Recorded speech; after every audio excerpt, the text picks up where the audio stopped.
Buenas noches, doctores. Dimos 5 minutos, ya hemos visto que hay más estudiantes conectados. ¿Cómo les ha ido esta semana? ¿Han estudiado? Ya, Sí, muchísimo. sí, me alegro mucho. Es un estudio que es constante. Bueno, pues hoy le damos una vez más continuidad al diplomado de dermatología clínica en medicina estética y hoy con temas muy importantes y frecuentes. No me están corriendo las diapos, ¿sí? Sí. Con temas muy Sí, están corriendo. importantes como por ejemplo, sí, las virosis cutáneas, así como también las enfermedades infecciosas de la piel. Todas estas entidades son muy frecuentes de la afluencia de pacientes en consulta y que debemos dominar su concepto, epidemiología, etiología, cuadro clínico, tratamiento, diagnóstico diferencial y por supuesto en el tratamiento está implícita la conducta que debemos tener ante estos pacientes. Bueno, pues el condiloma acuminado es el tema que iniciamos la conferencia de hoy, que como sinonimia tiene estos términos como crestas, papilomas venéreos, verrugas acuminadas, genitales. Cuando dimos la primera conferencia de dermatología, como lesión elemental primaria, el condiloma acuminado. A ver, ¿qué doctor me puede responder? El condiloma acuminado, ¿qué tipo de lesión elemental es? ¿Cómo podemos describirlo? ¿Cómo qué tipo de lesión elemental primaria? Lo hemos repetido en las otras conferencias. ¿Qué médico me ayuda?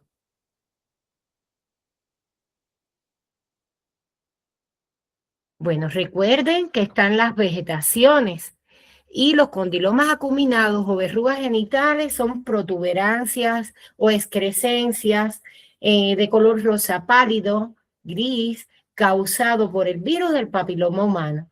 Y la lesión elemental primaria que nos da este tipo de entidad es la vegetación, que no son más que excrescencias verrugosas, papilomatosas, que pueden existir en región genital y es causado por el virus del papiloma humano. Es una de las ITS más frecuentes, afectando a muchísimas personas a nivel mundial. Se transmite por contacto sexual de la madre al niño, sobre todo a través del canal del parto. La aparición de verrugas genitales en el niño puede ocurrir en los primeros años de vida y la infección genital va a persistir durante toda la vida, aunque hay literatura que recoge que los organismos competentes pueden eliminar algún serotipo que se adquiera del virus del papiloma humano. Los serotipos que encontramos en el virus del papiloma humano se dividen en serotipos de alto riesgo y de bajo riesgo. La transmisión, ¿cómo podemos adquirir este virus? Bueno, pues tiene diferentes vías de contagio y una de ellas es, por ejemplo, el contacto sexual. Es uno de los más frecuentes, pero también en baños, en bañeras, jacuzzis, piscinas, el uso de ropas contaminadas, toallas contaminadas, y entonces todo va a depender de la localización de la lesión, del virus infectante, del serotipo y sobre todo del estado inmunológico del paciente, porque hay una variabilidad en su infectividad, así como también en el tiempo del periodo de incubación. ¿Por qué? Porque depende del estado inmunológico del paciente. A veces, este paciente, la lesión que estamos viendo es la verruga, pero en este paciente encontramos lesiones inaparentes, es decir, no existen lesiones y eso no significa que el virus no esté. Por eso, es una ITS que no la previene el uso del condón. ¿Por qué? Porque estas verrugas pueden salir en el pubis, pueden salir en la región inguinal, pueden salir en la región perianal, pueden aparecer en boca. Y entonces, ¿de qué manera podemos prevenirla? Por supuesto hay que usar condón, pero no es una ITS que la pueda prevenir un 100% el uso del condón. Y eso hay que tenerlo en cuenta. Entonces, así como también el valor que le damos al estado inmunológico del paciente a la hora de desarrollarse este tipo de virus. Entonces, son virus de ADN de doble cadena y se clasifican en tipo de los herpes virus de mucosa genital, tipo no genital y aislado de lesiones en la epidermodisplasia. Hay un subgrupo de genotipos del virus del papiloma humano con potencial maligno. Hay varios, pero los más frecuentes a encontrar es el número 16 y el número 18. Es por eso que si una joven inicia sus relaciones sexuales a los 14 años, y a veces vemos una paciente con 30 años ya con un cáncer cervicuterino, y decimos, bueno, pero ¿cómo? Que es tan joven, llena de vida, ¿cómo va? Bueno, pero miren cuándo inició las relaciones sexuales en etapas tempranas de la vida, que es donde más frecuente se produce este contagio, en la pubertad, en estos primeros años que devienen de la pubertad, el sexo, esa primera relación sexual no planificada, no protegida, nos lleva con gran frecuencia al contagio del virus del papiloma humano. Y si nos pusimos de mala suerte y nos contagiamos con un 16, ¿cuántos años desde los 14 a los 30 nos pasaron? Varios, ¿verdad? Y ya cuando pasan 10 años, ya este virus puede provocar lesiones malignas a nivel de cuello. Entonces, es importante en estas edades tempranas de la vida, que más adelante se los hablo en el tratamiento, la vacunación. Entonces, es importante después del ingreso del virus de la piel se piensa que un genoma viral al aislado podría adquirir residencia en las células epiteliales y por tanto multiplicarse. Hay posibles neoplasias que pueden aparecer con serotipos de alto riesgo del virus del papiloma humano, por ejemplo, el carcinoma epidermoide. Cuando encontramos en pene, cáncer de pene, tenemos que pensar, este paciente pudo haber estado infectado estos años atrás con el virus del papiloma humano y sobre todo con un serotipo de alto riesgo. Entonces, tomen nota, el virus del papiloma humano tiene serotipos de alto riesgo y de bajo riesgo. Los de bajo riesgo es esa verruga que yo estoy viendo, que yo trato, que el paciente va a seguir infectado, pero la mayor fuente de contagio es esa vegetación, es esa verruga, el contacto con esa verruga. Pero además existen lesiones aparentes y lesiones inaparentes. Ahí pueden desarrollar un gráfico porque las lesiones inaparentes no las vemos. Entonces, ¿cómo nos protegemos? El condón no nos va a proteger, a veces es suerte y verdad, pero siempre no a la promiscuidad, siempre no a los cambios frecuentes de pareja y siempre estar muy seguros a la hora de establecer relaciones sexuales con una persona que uno no conoce. Ahora, las lesiones pueden presentarse tipo pápulas, nódulos de tamaño variable, que pueden dar a lesiones con aspecto de cloriflor, verrugas. ¿Y dónde lo podemos encontrar? Bueno, en la mujer, en el pubis, en labios menores, labios mayores, región inguinal, introito vaginal, incluso a nivel de vagina y cuello, pero ya ahí el dermatólogo no trata. El dermatólogo siempre va a tratar lo que está afuera, lo que vemos. Y la localización en hombre puede ser alrededor de la corona, el prepucio, el cuerpo del pene. Los varones homosexuales pueden tener lesiones en el periné, sobre todo perianales, los que realicen el coito contra natura. Estas lesiones van a aparecer, ustedes las van a ver. El paciente a lo mejor no tenga en el pene, pero va a tener lesiones perianales. Y a veces con estos pacientes hay que quitárselas rapidito, sobre todo si son homosexuales o seropositivos al VIH, porque pueden llegar hasta ocluir el recto. Y también, que es el tumor de Burkitt-Lowenstein, que también puede aparecer y es una complicación tremenda. Y a veces es muy frecuente en consulta porque los jóvenes no hablan. Los jóvenes tienen miedo a asistir al médico, a que se les descubra su orientación, su aparición de lesiones. Y a estos pacientes son los que más lesiones a veces uno recibe, con más lesiones uno recibe en consulta. Y con las muchachitas pasan igual.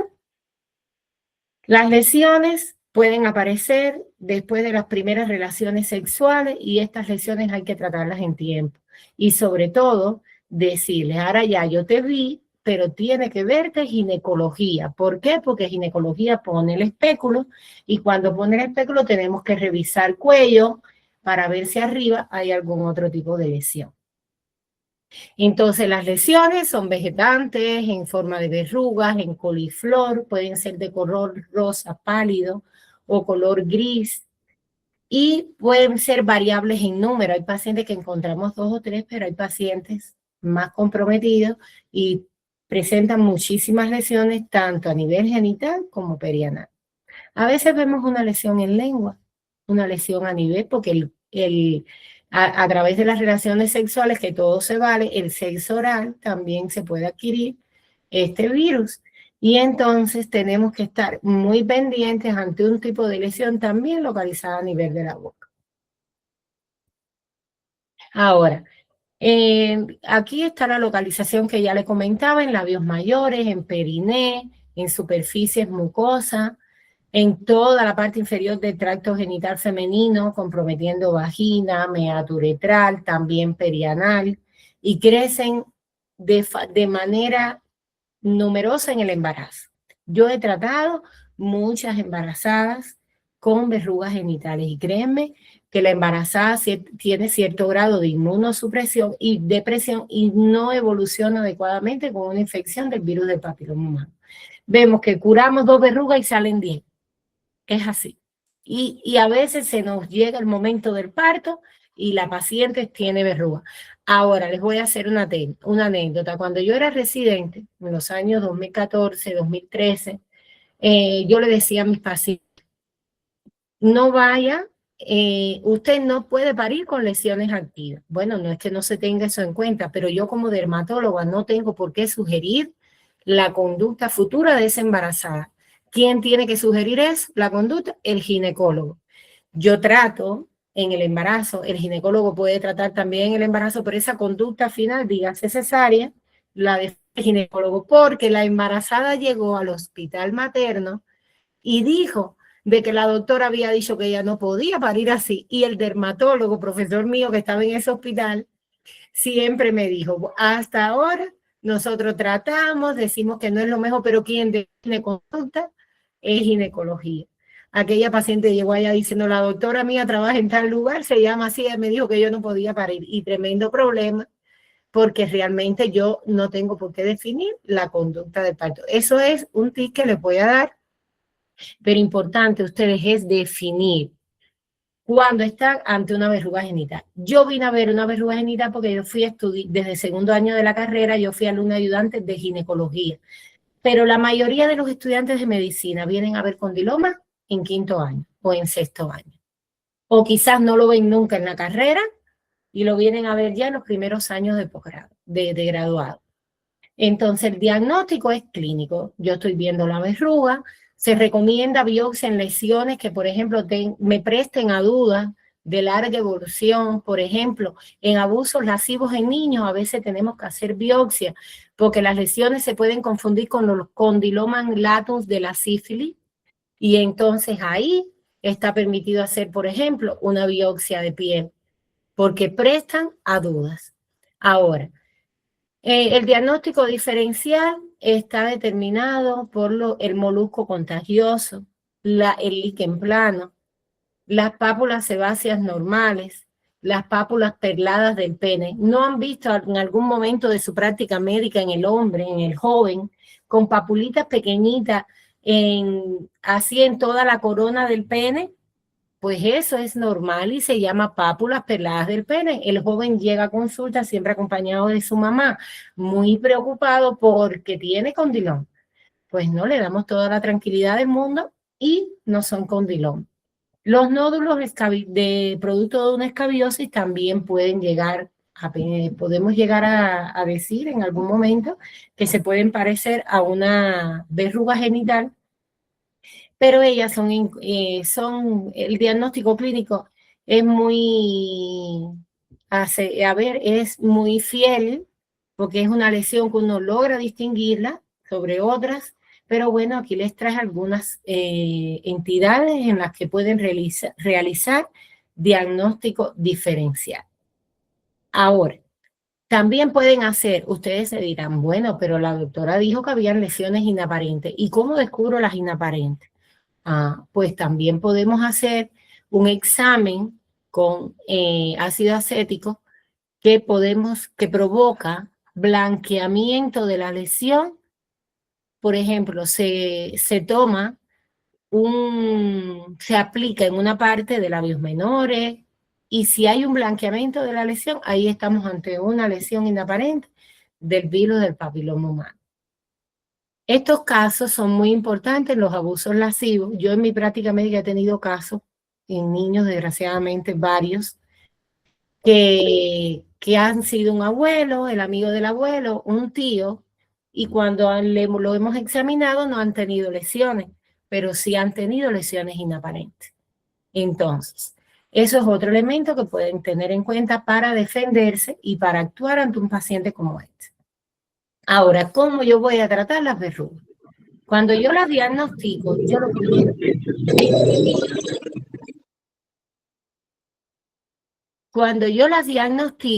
lo primero que tengo que hacer es indicarle una batería completa, indicarle serología, indicarle VIH, porque pueden concomitar con estas infecciones, serología para descartar sífilis y VIH, virus de la hepatitis A, virus de la hepatitis B y C, perdón.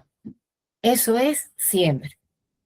Y la prevención, primero que todo, lo puse de primera línea en el tratamiento, porque la vacuna es gratuita y acá en Ecuador, doctores, ustedes saben que se aplica de 9 a 11 años, y la educación sexual. Esto es lo más importante en la prevención de este virus. Y la prueba de Papa Nicolau y el uso del condón, que no vamos a restarle importancia. Tenemos que decirle al joven que tiene que usar, y no solo al joven, a toda persona con actividad sexual. Ahora, en consulta, ¿qué yo puedo tener? Yo puedo realizar las aplicaciones tópicas con podofilina de 10 al 25% en tintura de Benjuí, que está contraindicada en el embarazo porque es teratogénica. Y esta preparación lo tengo en frascos en mi consultorio con aplicadores. Y semanalmente yo voy a aplicarle al paciente sobre la verruga. El ácido tricloracético. En adultos al 80%, doctores. Y en niños de 2, 3 años, 4 años, ya lo utiliza un 20% el ácido tricloracético, porque también se le hace. La inyección intralesional. Hay pacientes, como por ejemplo, yo tuve una paciente oncológica que, Dios mío, yo curaba en una semana 10 condilomas y la paciente venía en la otra semana llena nuevamente, como si yo no hubiese tocado. Me senté, la interrogué bien y ella estaba todavía en los 5 años de seguimiento como paciente oncológica, y yo lo utilicé varias técnicas. Yo lo mismo le aplicaba podofilina, que ácido tricloracético, que le electrofulguraba la lesión, porque la electrofulguración es otro tratamiento muy efectivo. Entonces, para ir por orden, la criocirugía con nitrógeno líquido también pueden utilizarla. El iniquimod en crema, ustedes lo tienen acá en Ecuador. Se le dice al paciente, aplíquelo sobre la lesión 3 veces a la semana por 16 semanas. Puede ser, hay pacientes que van lentos y hay otros que increíblemente en 2 semanas las lesiones han ido desapareciendo.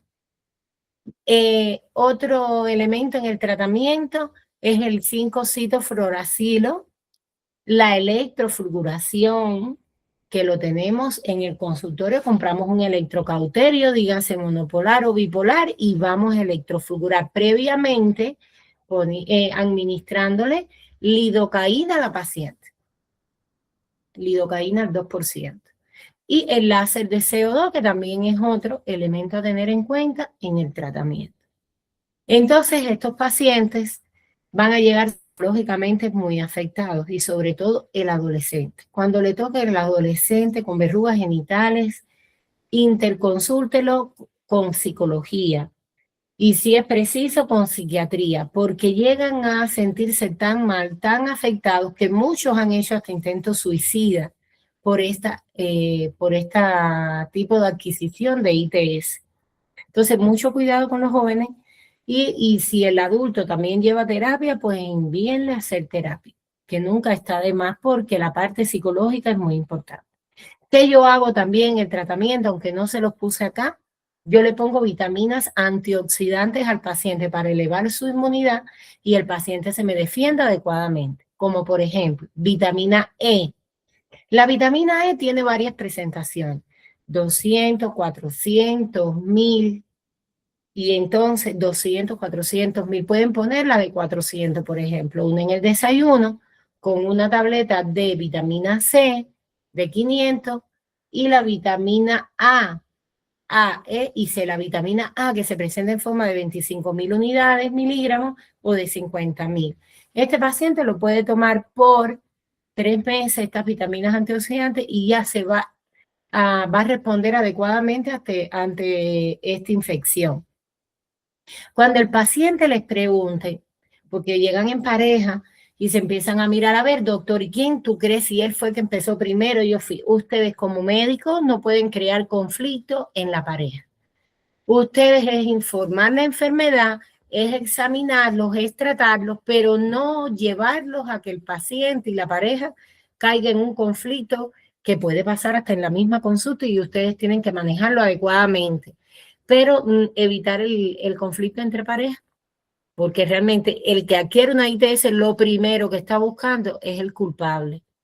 Y entonces usted no es el que le corresponde decir quién es el culpable.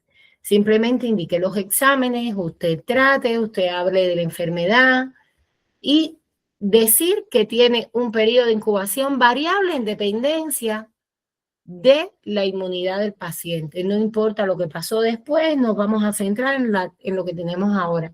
Y así pueden manejarlo de una manera para que les busque, para que sea menos, no se busquen problemas como tal en la dinámica de pareja con el paciente.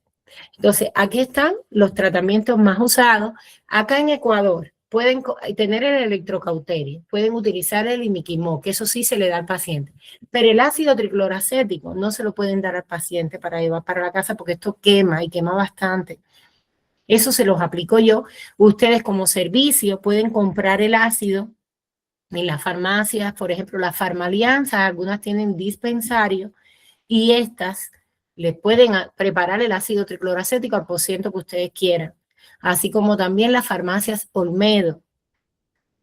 Y así tienen su frasquito, sus palillos y así van a tratar al paciente, toquecitos arriba de la lesión semanal. Que el paciente cuando venga de nuevo va a venir con una quemadurita, que como me dolió, doctor, al momento le duele, pero eso va a pasar. Si por una casualidad el dolor es muy intenso con la aplicación del ácido, bueno, pues pueden neutralizar con bicarbonato.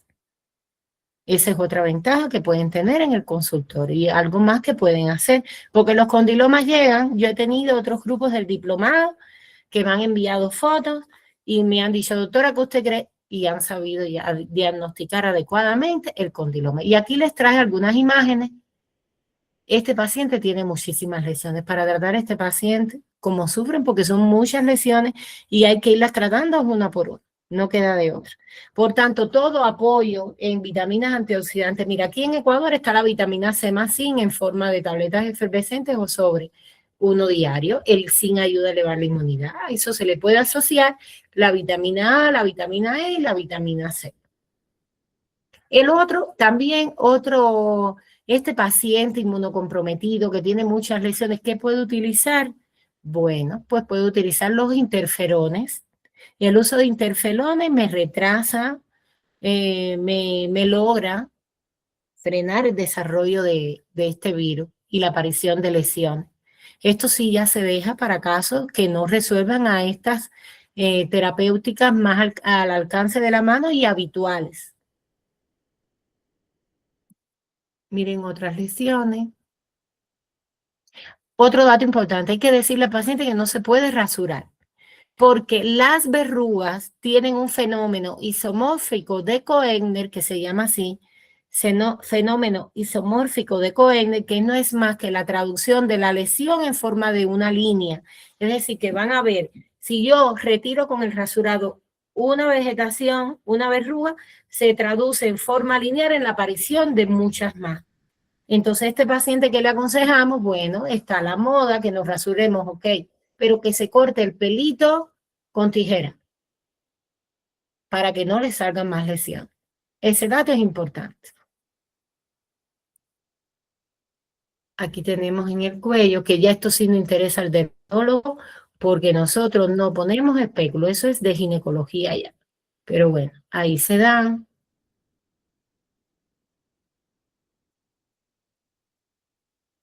Hasta ahí condilomas acuminados.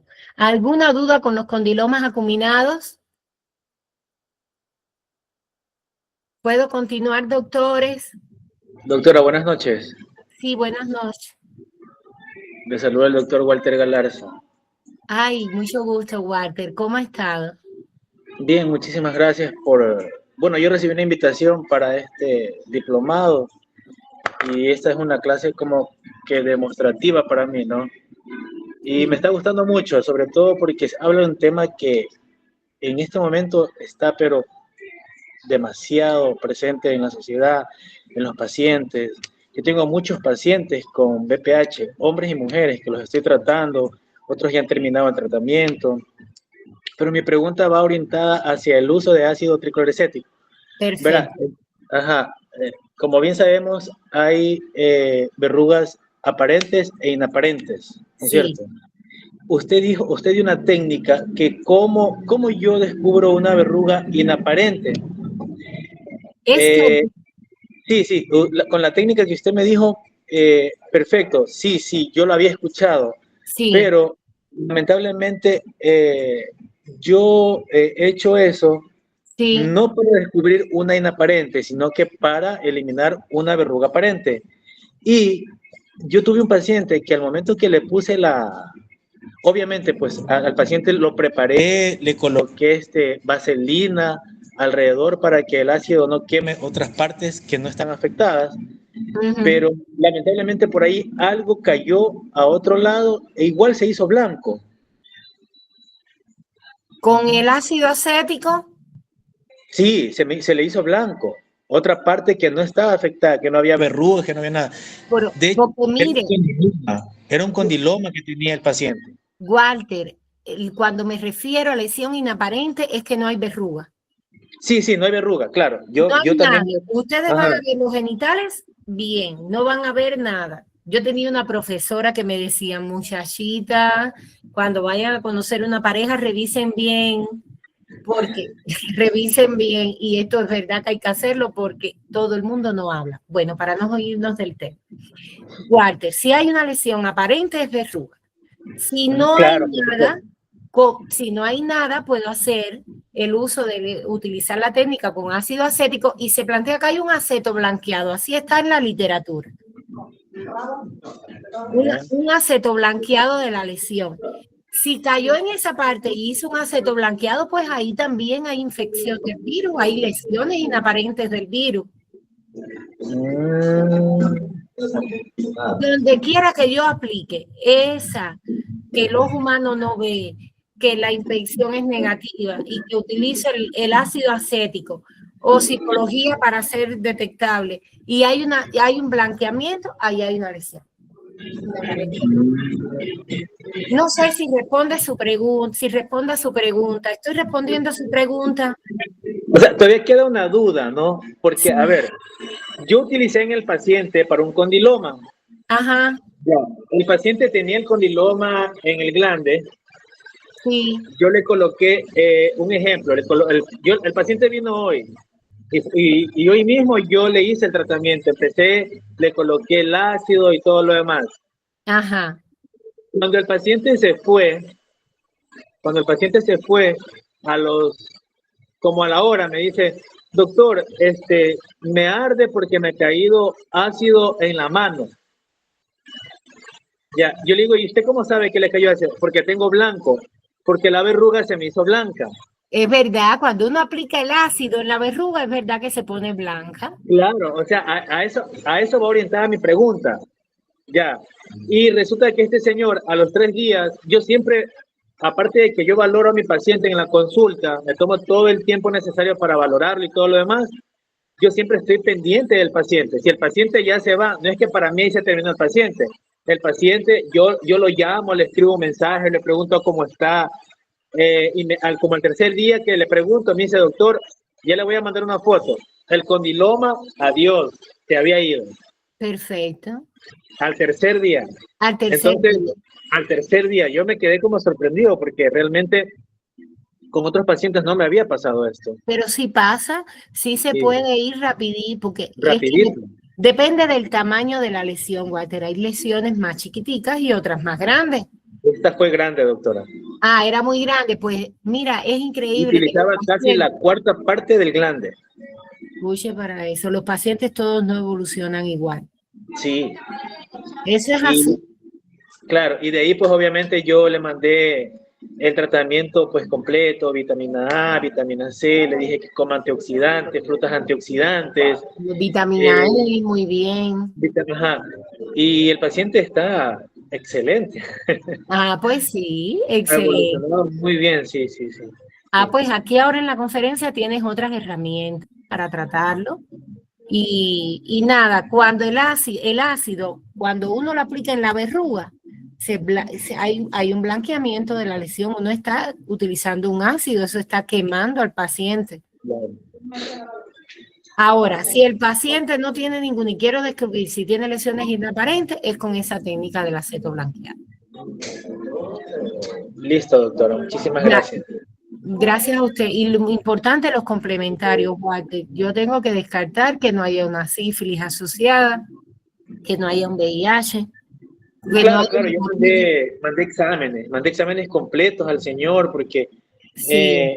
en la entrevista con el paciente me comentó que la esposa, ya después que yo le descubrí eso, me comentó que la esposa había muerto y yo me puse como que chuzo, ¿qué le pasó? ¿Con qué murió? Me dijo murió Claro, con cáncer, pero nunca me dijo cáncer a dónde, ni nada, o sea, el señor se quedó. Y tampoco tú puedes exigirle al paciente pues que te cuente algo de alguien que no ha sido tu paciente, ¿no? claro, Claro que por para poder supuesto. realizar un diagnóstico, ser un poco más certero y todo lo demás, sí es importante ver y saber pues la vida sexual de este paciente. Y sobre todo si su compañera murió con un cáncer que no me dijo dónde, pero bueno, en todo caso, pues el paciente está recuperado, ya ni se acuerda de mí. Ya. Ah, pues perfecto. Y qué bueno Sí, saber que tiene varios pacientes con esta entidad y que los ayuda a resolver su problema. Eso es sí, sí, importante, porque de verdad que psicológicamente se ponen, como es obvio, a nadie le gusta estar enfermo, el paciente se pone preocupado, porque no es una enfermedad que, como bien dijimos, te va a acompañar para toda la vida. claro, Uno va a desaparecer la verruga, pero ¿qué te queda? La infección. claro. El paciente siempre está consciente de eso. Yo siempre le digo, la verruga se puede ir, puedes recuperar tu parte física, tu parte estética para cuando estés con tu pareja y todo lo demás.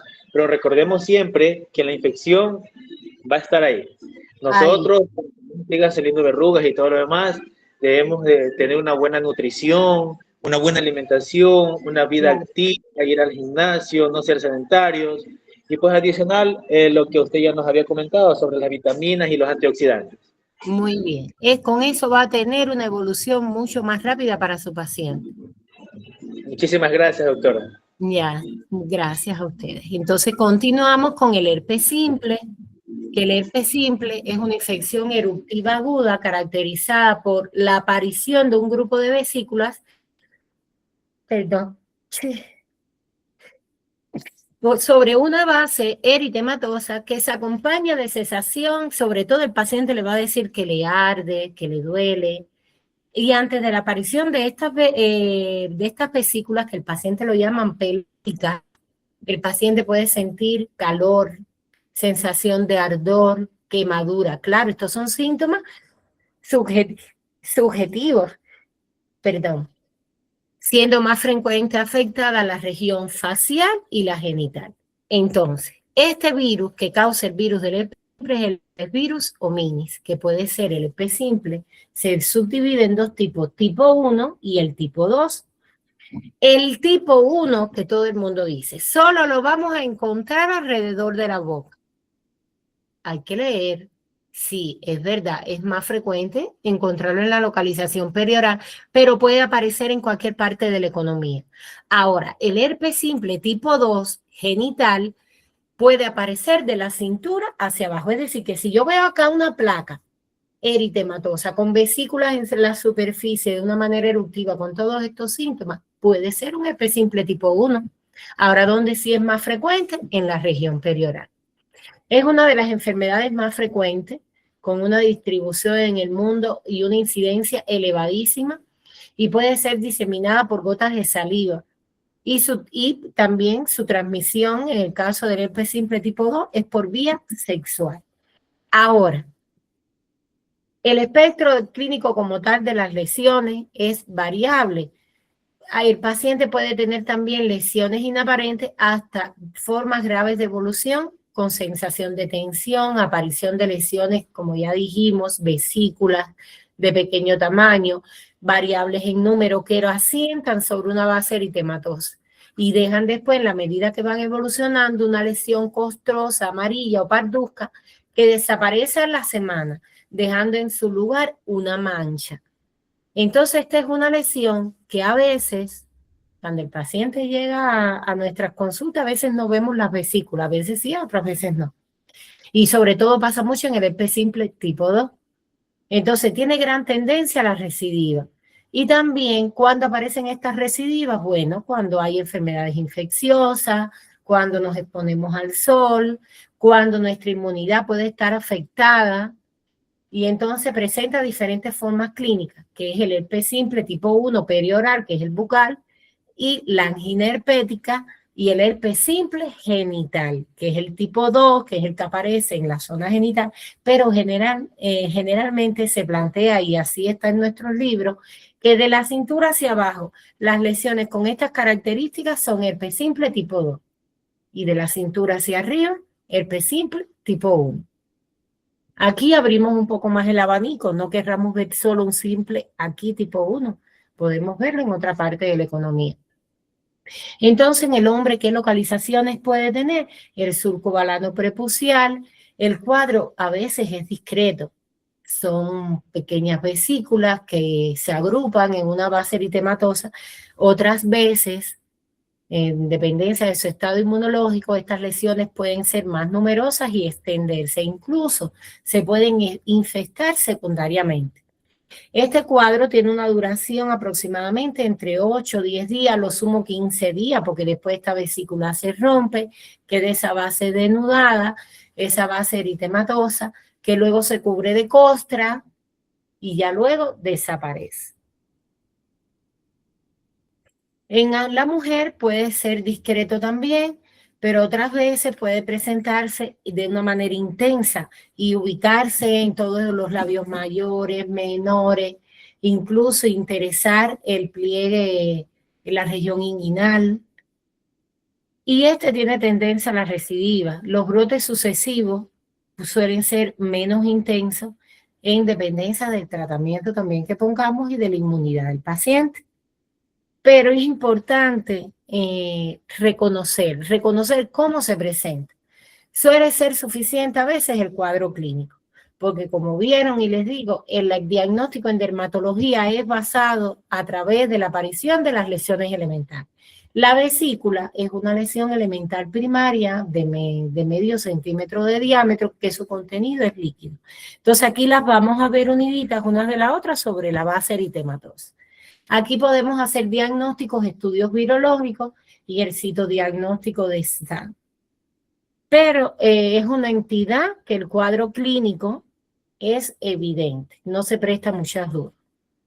Entonces el tratamiento es sintomático. Este paciente cuando llega a nuestra consulta, si estamos hablando de un herpes simple tipo 1, ¿qué le indicamos al paciente? Bueno, fomentos de manzanilla pudiera ser 2 veces al día por 10 minutos y aplicación de aciclovir en crema 3 veces al día, 4 veces al día y un antihistamínico porque el paciente le arde, siente sensación de quemazón, de dolor, y demás. Ahora, este herpes simple tipo 1 se puede presentar generalmente, se presenta en la infancia, es la forma, la primera infección se produce allí y puede ser en forma de queratoconjuntivitis, gingivoestomatitis y las lesiones que se presentan en la región perioral. Ya el adulto, que desde pequeño lo adquirió, en algunos momentos, si cogió sol, si pasó un catarrito, si se pueden salir las lesiones. Y el herpes simple,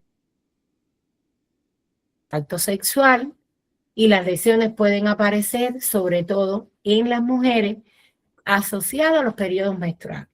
No falla. Estar con la menstruación previamente aparece la lesión. Cuando se exponen mucho al sol, cuando hay cuadros infecciosos asociados. Ahora, cremas antivirales. Acá tenemos el aciclovir, el panciclovir, y aquí tenemos otros ejemplos que pueden utilizar como la frecuencia que antes les mencionaba, 3, 4, 5 veces diarias por 7 días y por 5 días en los brotes. Porque este paciente después que adquiere el herpes simple tipo 2 puede presentar otros brotes del mismo. Ahora, hay tratamientos sistémicos con antivirales. Ya dimos el tratamiento del herpes simple tipo 1. El herpes simple tipo 1, los fomento, la aciclovir en crema y antihistamínico. En dependencia del grado de presentación, pudiéramos administrar algún antiviral vioral, pero no es lo más frecuente. Ahora, en el herpes simple tipo 2, el primer episodio, podemos administrar aciclovir 400 miligramos vía oral cada 8 horas, generalmente de 5 a 7 días. El valaciclovir de 1 gramo cada 12 horas, de 5 a 7 días. El valaciclovir es mucho mejor porque aumenta más la biodisponibilidad y el freno de esta infección viral.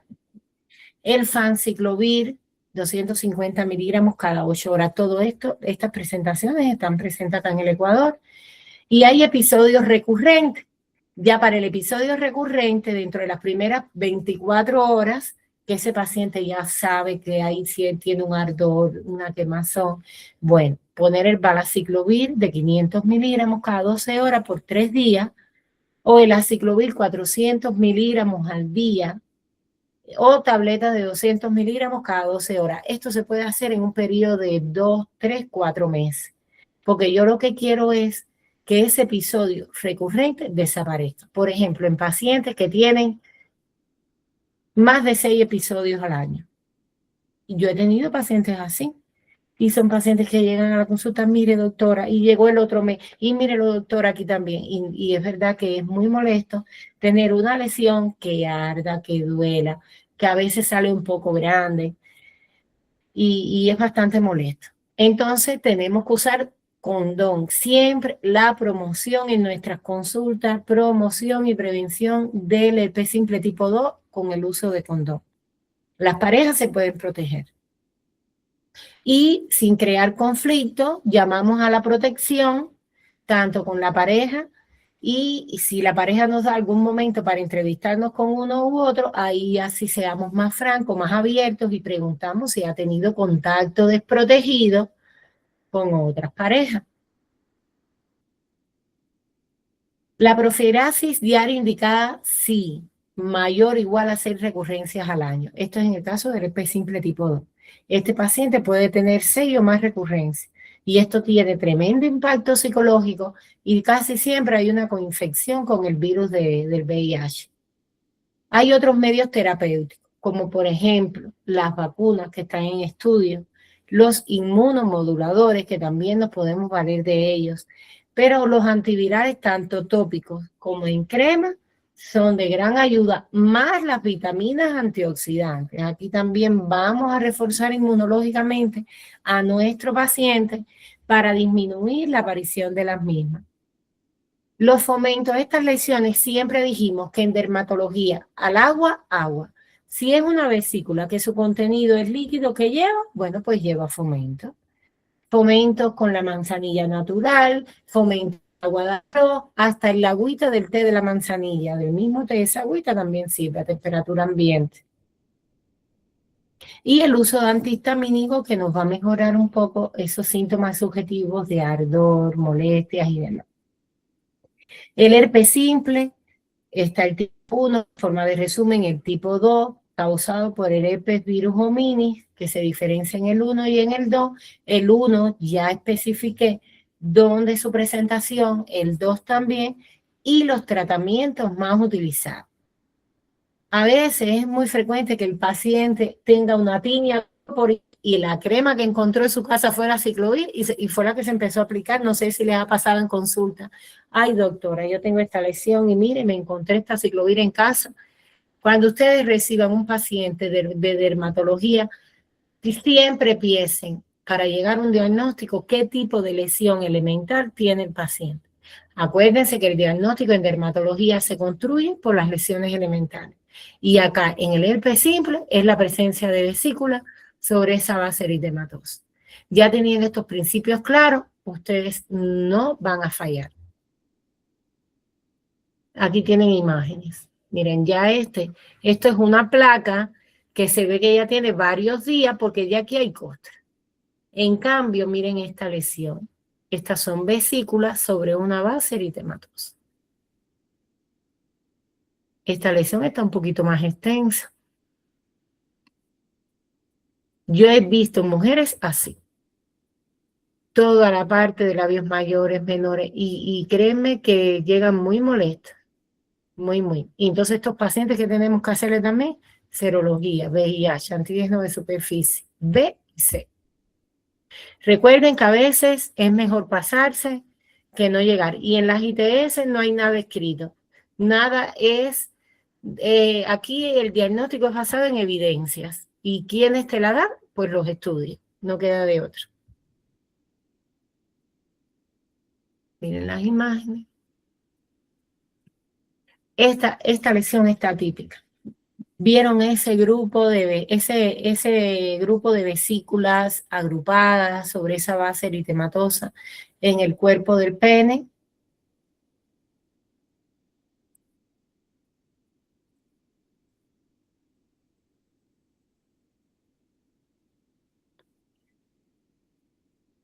Hasta aquí el herpes simple. ¿Alguna duda con el herpes simple?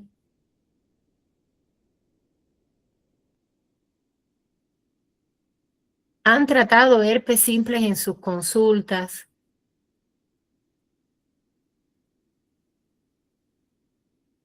Pues aquí tienen ya herramientas para diagnosticar y tratar. Bueno, vamos a darle continuidad al tema.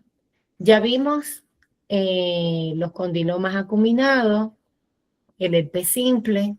Ahora esto es una virosis y el tema como tal son virosis cutáneas y es el virus del herpes zóster, que no es más que la reactivación del virus de la varicela zóster, que se considera una enfermedad aguda con una distribución unilateral en forma de cinturón que da un recorrido. Aquí van a aparecer vesículas u ampollas en todo ese recorrido del nervio, que por ejemplo en el tórax se agrupa y abarca el emitórax, por ejemplo, en forma de cinturón. También en pacientes VIH hemos podido encontrar la diseminación del herpes zóster. Estas lesiones, en vez de estar ubicadas en un nervio, van a diseminarse por todo, por ejemplo, en un paciente VIH positivo. Y no solamente tiene que ser seropositivo, pero bueno, tener un grado de inmunosupresión también lo tiene. Puede presentarse. Y también en pacientes VIH, en vez de presentarse en un emitora, pues bueno, abarcar todo el tórax. Es menos frecuente, pero está descrito en la literatura. Como también siempre decimos, si no hay varicela, nunca va a haber herpes zóster. Bueno, pues sí se han descrito casos. Aunque realmente es como concepto, y en eso no quiero que hayan dudas, es la reactivación del virus de la varicela zóster, herpes virus varicela. Entonces, las manifestaciones clínicas, primeramente el paciente va a sentir pródromos en la zona donde se presente, como por ejemplo dolor intenso, acompañado de decaimiento, de fiebre, de ardor, de un aumento de la sensibilidad. Son pacientes que no se dejan, al tocar esa zona le da mucho dolor. Los dermatomas que con mayor frecuencia se van a afectar es el torácico. Ese es muy frecuente. El que más vemos en consulta es el herpes zóster intercostal. Está el cervical, está el trigémino, el lumbar y el sacro. Estas dos últimas localizaciones, que el más entrenado es el dermatólogo, yo les voy a ayudar a ustedes a descubrirlo. ¿Por qué?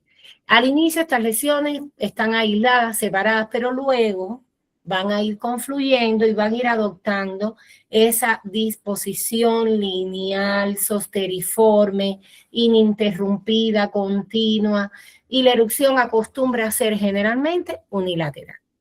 La afectación bilateral y las recidivas son raras, pero ya se los decía anteriormente, se pueden dar.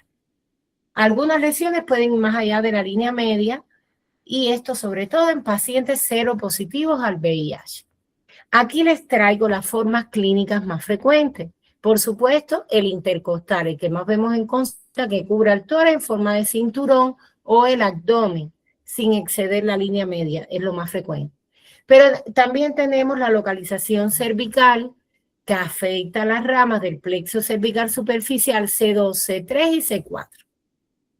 El herpes zóster de la rama oftálmica del trigémino, es el herpes zóster oftálmico, es las lesiones que vemos enfrente, en cuero cabelludo. Esas lesiones las vemos nosotros, le ponemos el fomento, la crema de aciclovir, antihistamínico. Vamos a dejar el tratamiento para después. Vamos a seguir con las formas clínicas. Está el herpes zóster del ganglio geniculado, que se caracteriza por vesículas que aparecen en la concha de la oreja y el conducto auditivo externo. Aquí el paciente va a sentir zumbido de oído, dolor, ardor, y tenemos que pensar, cuando veamos vesículas con esta disposición, que estamos ante un herpes zóster del ganglio geniculado. La forma de presentación de manera diseminada también está presente, sobre todo en pacientes inmunocomprometidos. Y el herpes zóster recurrente, las erupciones zosteriformes recurrentes, a veces en realidad son herpes simples que se diseminan. Pero bueno, aquí necesitamos la demostración del virus por inmunofluorescencia. Entonces, las otras localizaciones muy interesantes son la lumbofemoral, la dorsofemoral y la sacroistática. Entonces, aquí a veces vemos estas lesiones en forma de placa, o quizás ya con cierto recorrido, que el paciente te va a decir: esta lesión ayer me empezó, que me dolía la zona días antes, con ardor. Bueno, hasta en la zona lumbosacra, lumbofemoral, sacroisquiática, tenemos incluso el recorrido detrás del muslo. Tenemos que pensar en un herpes zóster. Siempre ese dato de que me duele y esas vesículas, porque ellas se van a agrupar de una forma característica. Y esa forma característica los van a llevar al diagnóstico. El tratamiento tiene como objetivo siempre limitar la extensión, la duración y la severidad. Prevenir que esta enfermedad se disemine, y la complicación más frecuente de la infección del herpes zóster es la neuralgia postsosteriana, posherpética. Es decir, después que ya el paciente, las lesiones desaparecen en piel, el paciente empieza con dolor neurálgico, y que dura y que se prolonga en el tiempo, y que también tenemos que aprender a tratarlo. En el tratamiento, en los pacientes inmunocompetentes menores de 50 años, se orientará a aliviar el dolor con analgésicos y evitar las complicaciones. En los mayores de 50 años, por la elevada frecuencia de aparición de la neuritis intercostal, hay que ponerles en el tratamiento prednisona. Ciclo de prednisona, tableta de 5 miligramos, que podemos utilizar en dependencia, porque estos pacientes ya van a ser la mayoría hipertensos, la mayoría diabéticos. Bueno, lo vamos manejando de 20 a 30 miligramos por día, por 3 días, luego vamos a rebajando. Por ejemplo, ponemos 2 tabletas de 5 miligramos en 7 de la mañana y 2 tabletas de 5 miligramos a las 3 de la tarde por 3 días. Después bajamos a 1 y 1 por 3 días más. A este tratamiento, aparte de los baños, los fomentos, porque hay vesículas, hay que poner baños y fomentos, vamos a aplicar el aciclovir en crema, y vamos a utilizar vitaminas del complejo B, vitamina B1, B6 y B12, que puede ser en forma de tableta, o el neurobión inyectable, Y también tenemos que administrar el antiviral, que en este caso podemos usar el aciclovir, que es el tratamiento, a ver, ya no tanto de elección, es el que más se ha utilizado, que generalmente se utiliza de 800 miligramos 5 veces al día durante 5 a 7 días. 800 miligramos, el aciclovir puede venir de 200 miligramos y de 400. Hay que lograr que el paciente se le dice así, que se va a tomar 800 miligramos 6 de la mañana, 10 de la mañana, 2 de la tarde, 6 de la tarde y 10 de la noche, de 5 a 7 días. Muy importante preguntar aquí alguna afectación renal. Si el paciente tiene algún grado de insuficiencia renal, ojo, 800 miligramos no. Si las tabletas son de 200, pongo 400 en esos horarios. El fanciclovir lo puede utilizar también, el valaciclovir, porque tienen mayor biodisponibilidad. Frenan aún más la infección. ¿Y qué tiempo tengo para poner este tratamiento? Las primeras 72 horas aparecidas las lesiones. Se plantea así en toda la literatura, que en las primeras 72 horas es el tiempo que tengo para iniciar con antivirales orales. El tratamiento con aciclovir debe indicarse a pacientes de mayores de 50 años por la gran incidencia de la neuralgia posherpética. Todos los pacientes con herpes zóster oftálmico hay que ponerle aciclovir o valaciclovir. Cualquier paciente que consulte con síntomas prodrómicos, con dolor y o parestesia. Generalmente él va a venir con dolor porque realmente los síntomas prodrómicos son así, dolor. Y pacientes inmunodeprimidos por cualquier razón. Todos estos tienen criterio para empezar desde que lleguen a nuestra consulta en las primeras 72 horas con el aciclovir. Y el aciclovir en crema, las vitaminas del complejo B y también un antihistamínico. Las vitaminas del complejo B pueden ser aquí en Ecuador muy económicas, B1, B6, B12, la podemos poner en el desayuno. Ahora, ya traté a este paciente, pero cuando ya estas lesiones están en remisión, también se pueden infectar secundariamente. Bueno, a veces tenemos que poner tratamientos antibióticos tópicos y tratamientos antibióticos vía oral o de forma parenteral, porque las lesiones se ven con una costra purulenta, es decir, que sobrevino una infección porque ahí hay una pérdida de lo que es la barrera cutánea y entonces se infectó secundariamente el paciente. Ahora, este paciente, después que ya mejoró de 60 años, dice, doctora, pero qué dolor tengo aquí en esta zona, mira, ya todo está sequito, pero me duele. Bueno, pues entonces estamos ante una infección de una neuralgia pososteriana. ¿Cómo vamos a tratar esta neuralgia pososteriana? Bueno, ya por eso puse en el tratamiento prednisona y podemos apoyar a nuestro paciente con prednisona vía oral, con paracetamol o con ibuprofeno. También podemos utilizar la amitriptilina, que es un antidepresivo. Podemos iniciar con 1/4 de tableta diaria y cada 3 días, si el paciente no mejora, vamos subiendo la dosis. Yo puedo de amitriptilina 9 de la noche. Si en una semana el paciente con 1/4 o en menos no me mejora, pongo media tableta, 1,5 tabletas y así paulatinamente hasta que el paciente se va mejorando. Y la pregabalina también, que la mandamos en merienda por un mes, que le va a ayudar a nuestro paciente a mejorar la neuralgia pososteriana. También tenemos a los fisiatras. Si yo no logro mejorar a este paciente en consulta con estas alternativas terapéuticas, pues le hago una interconsulta con fisiatría. Y fisiatría, entonces le da el calor, tiene otras vías para ayudar a que este paciente mejore este dolor, que es lacinante, que es molesto, que es mantenido. Y sí se van mejorando poco a poco. Hasta aquí el herpes zóster. ¿Alguna duda con el herpes zóster? Es muy frecuente en consulta. Ahora, otra entidad que quiero tratar en la noche de hoy es el molusco contagioso, también como sinonimia, se llama molusco sebáceo de hebra. Como concepto es una dermatosis benigna de origen viral. Aquí es autoinoculable y transmisible.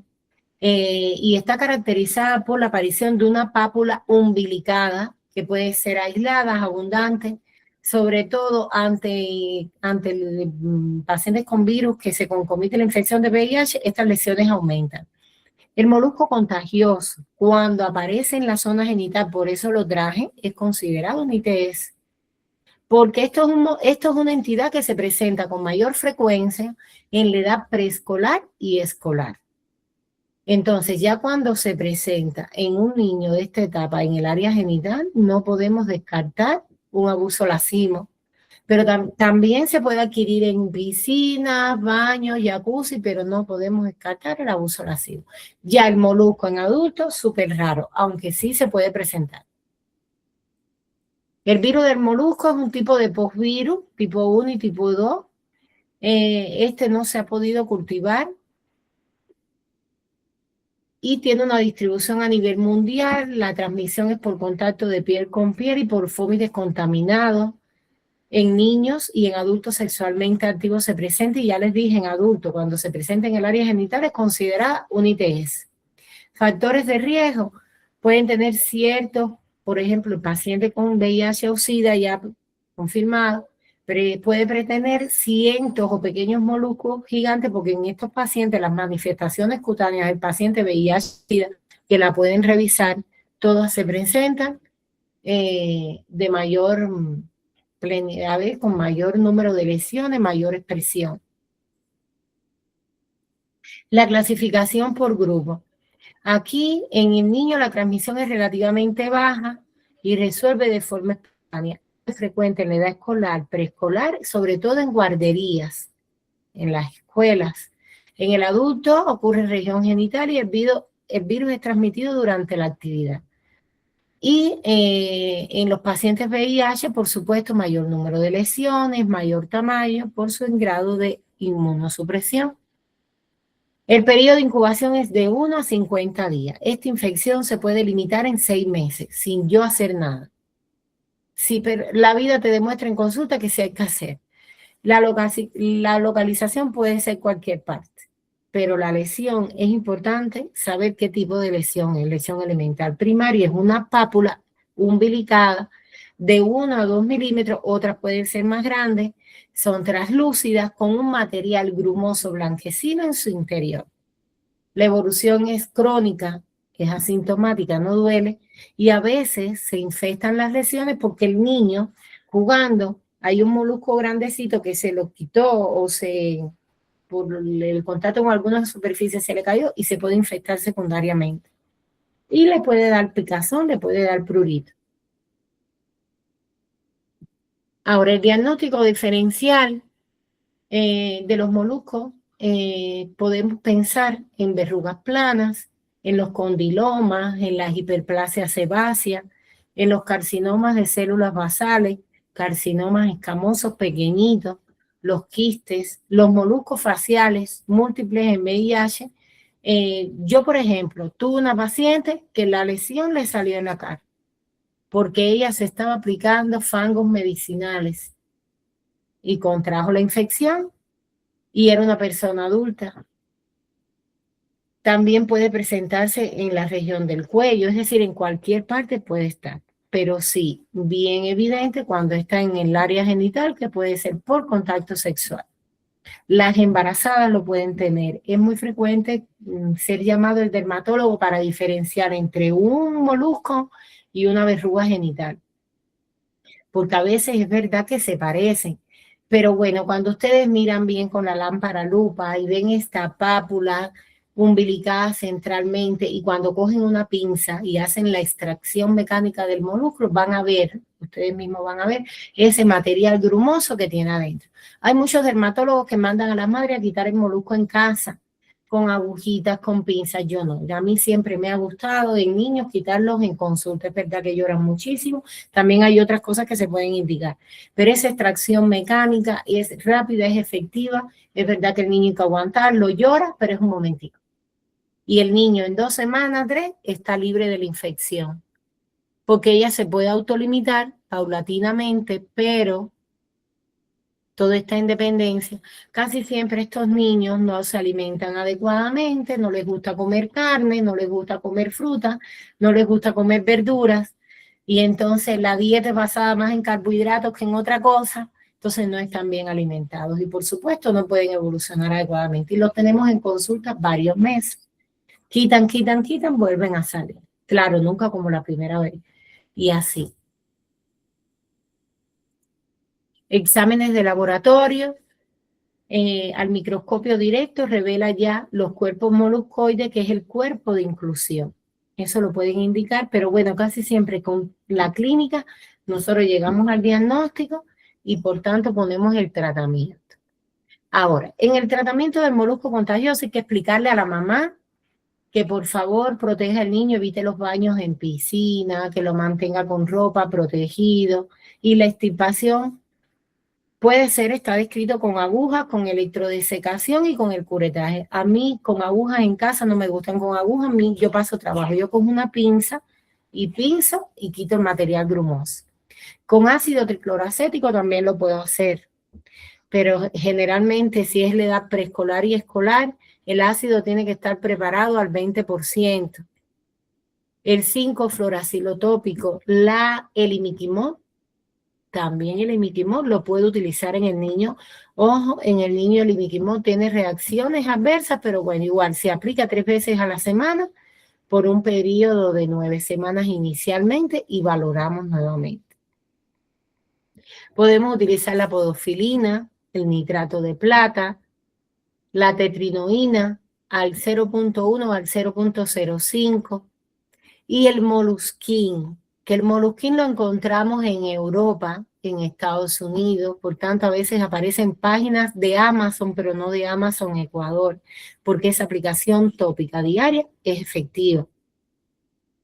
El uso del levamisor, ¿por qué? Porque el levamisor es un inmunomodulador y esto es una infección viral, así que utilizar es ventajoso.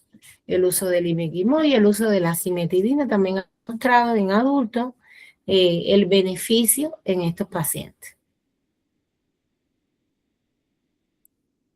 Miren la lesión. Es una lesión tipo pápula, umbilicada centralmente, de varios tamaños, numerosos, que están localizados en la lugar donde esté. Así se describen los moluscos. La extracción, ya tienen aquí el arsenal de qué hacer ante un molusco. Si toman una pinza estéril y hacen la extracción mecánica, pueden aplicar la anestesia tópica al paciente en spray, siempre va a doler, pero bueno, ustedes la aplican, le dicen a los padres que les ayuden a aguantar al niño y la extracción mecánica en el consultorio con pinza lo pueden hacer. Es verdad que hay lesiones que prestan a duda. Bueno, si usted tiene duda, pues envía al dermatólogo y ya el dermatólogo, si vaya visto más. Y es verdad que en esta especialidad la experiencia te da la práctica, el ver y ver varios pacientes. Eso ayuda mucho. Aquí tenemos otro paciente con moluscos.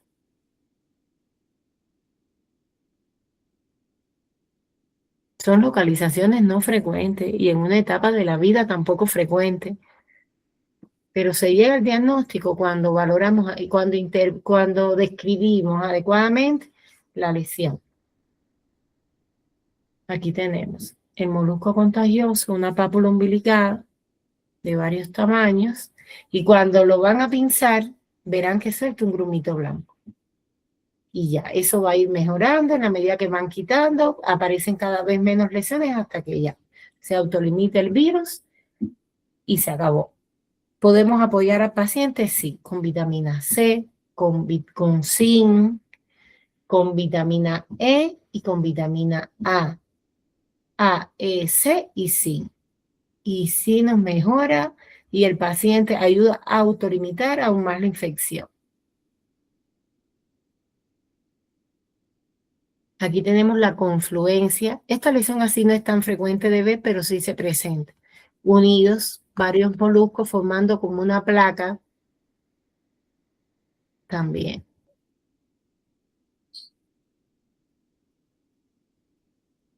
Estas son otras imágenes de moluscos. Ellos tienen un brillo que no es el que tiene la verruga. el molusco, esa pápula umbilical, tiene un cierto brillo arriba que es indistinguible, que vaya, que es fácil de distinguir. Entonces, hasta aquí el molusco contagioso. ¿Alguna duda, doctores? ¿Algo que les pueda aclarar?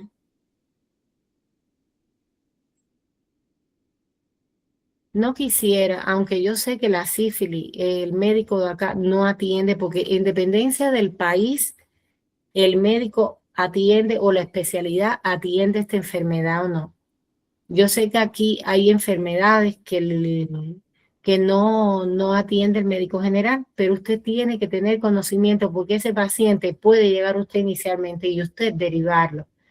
Entonces, la sífilis es una enfermedad sistémica causada por el treponema pallidum, que es una espiroqueta de transmisión sexual y materno-infantil y puede ser transmitida por el contacto directo por lesiones infestantes, dígase mucosa, dígase piel. En la clasificación, la sífilis tiene un ciclo, una evolución natural. Es el término utilizado. Tiene una evolución natural que comienza desde periodo de incubación. Sífilis adquirida, periodo de incubación que generalmente es de 10 a 21 días, de 10 a 90 días, pero específicamente los más frecuentes que incubamos es 21 días. Entonces después tenemos la sífilis adquirida temprana con menos de un año de evolución y ahí tenemos la primaria, la secundaria y la primera latencia. La sífilis adquirida tardía es con más de un año. Está la sífilis congénita, es este niño que nace infectado, y la sífilis congénita temprana y tardía. Es decir, la temprana la que aparece antes de los 2 años de edad y la congénita tardía es la que aparece después de los 2 años de edad.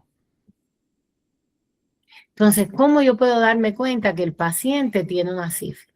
Bueno, la sífilis primaria se presenta en forma de nódulo, un chancro sifilítico, que es duro, lesión única, jamonada, poco dolorosa, fondo limpio, es liso. El fondo es liso y es limpio, no es una lesión sucia. Y el paciente, hay algo muy característico que el paciente usted dice, pero ¿cómo va a tener una lesión ulcerada o un nódulo ulcerado y el paciente no sienta dolor? Es decir, que ya las alarmas se encienden cuando el paciente dice, a mí no me duele y ya llevo más de 15 días con la lesión.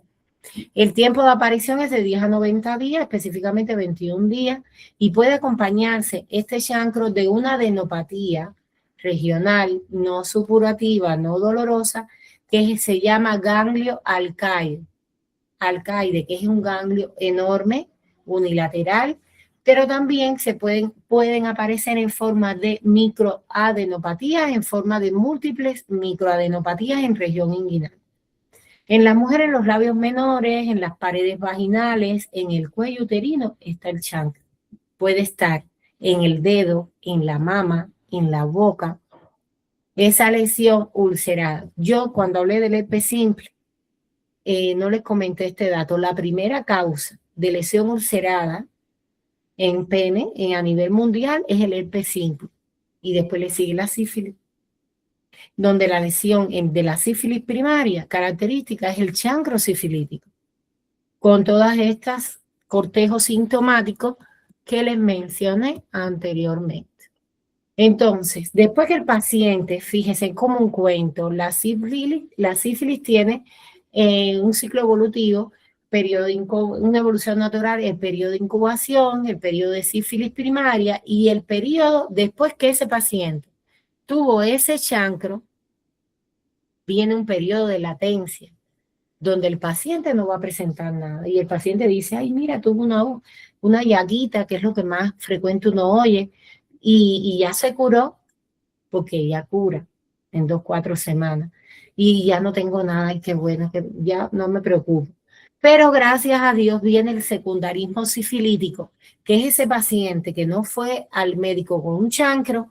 El secundarismo se plantea que se presenta en la piel como una tormenta en un cielo despejado, es decir, un periodo de latencia donde en la piel no hay lesiones y de buenas a primeras va a irrumpir un número de lesiones que están caracterizadas en primer lugar por manchas eritematosas rosa pálidas llamadas rociola sifilítica, pápulas de color rosado, lisas, escamosas, alopecia a nivel del cuero cabelludo, alopecia de la cola de la ceja, mucosas erosivas o opalinas, ya a nivel de la mucosa del pene o de la mucosa oral pueden haber lesiones opalinas, hipertróficas, erosivas, y las lesiones típicas palmoplantares. Ustedes van a ver lesiones eritematopapulosa o de aspecto psoriasiforme en palmas y plantas. Esto es característico de la sífilis. Después viene otro periodo de latencia donde no hay síntomas ni síntomas y la serología es reactiva. Otro momento de coger este paciente es haciéndole el estudio serológico, que a veces llegan porque van a donar sangre, se van a operar y ¡pran! No tienen nada y a la vez la serología es reactiva. Pues es una sífilis en un periodo de latencia.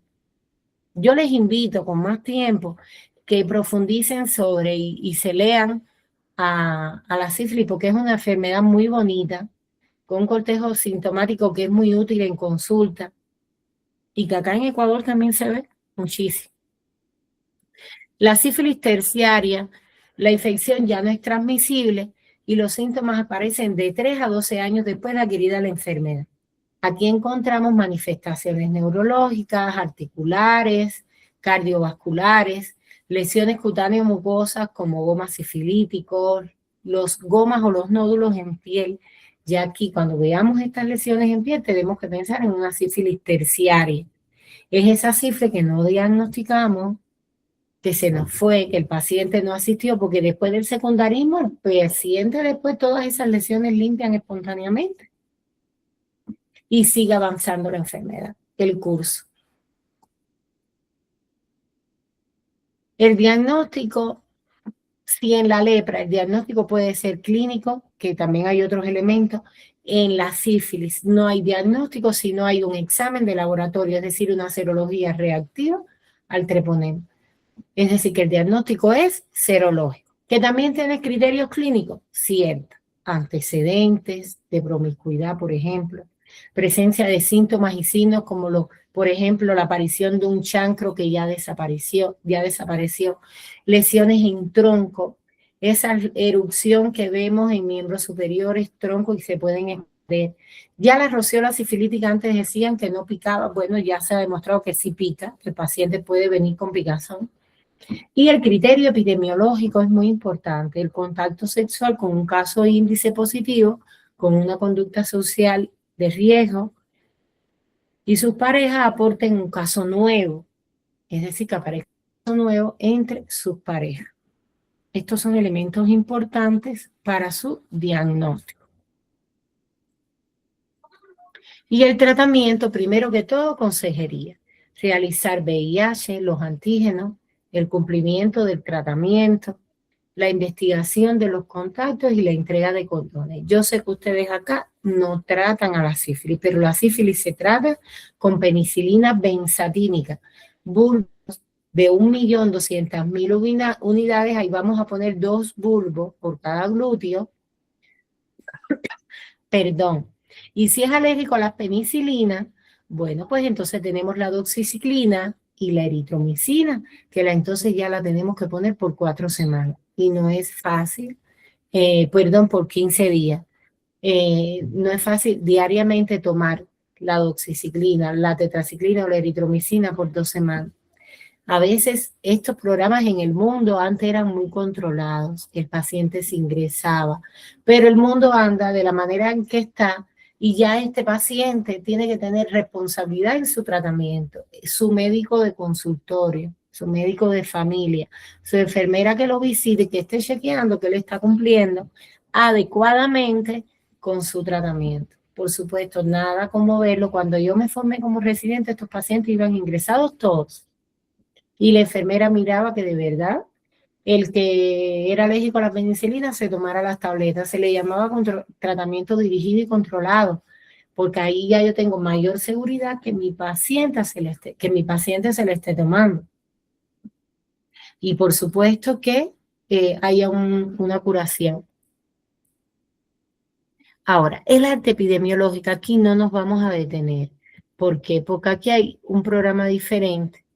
Ya la conducta Por ejemplo, si es un chancro sifilítico, doctores, podemos poner fomento, pero nunca podemos utilizar el antibiótico, por ejemplo. Ustedes tienen en consulta, quizás ustedes no sepan lo que es, pero llegó el paciente a consulta y no saben lo que es, pero es una lesión ulcerada. Ustedes le ponen fomento, ustedes le ponen, por ejemplo, el Mopiral y le pueden poner como antibiótico el Bactrim Forte, pero nunca pongan penicilina, porque el treponema es muy sensible a la penicilina. Entonces van a dejar sin hacer el diagnóstico de este paciente adecuadamente. Inicialmente, como el dermatólogo trata el chancro de esta manera. Y a los 15 días de aparecida la lesión es que hago mi estudio serológico. Y ahí sí, la serología va a dar reactiva a los títulos que tenga el paciente. Y por supuesto, esto es una enfermedad que cura, porque es muy sensible a la penicilina. Pero también, es susceptible a la doxiciclina, a la eritromicina y a las tetraciclinas. Hay otras alternativas con acitromicina, están descritas también para el tratamiento de la sífilis.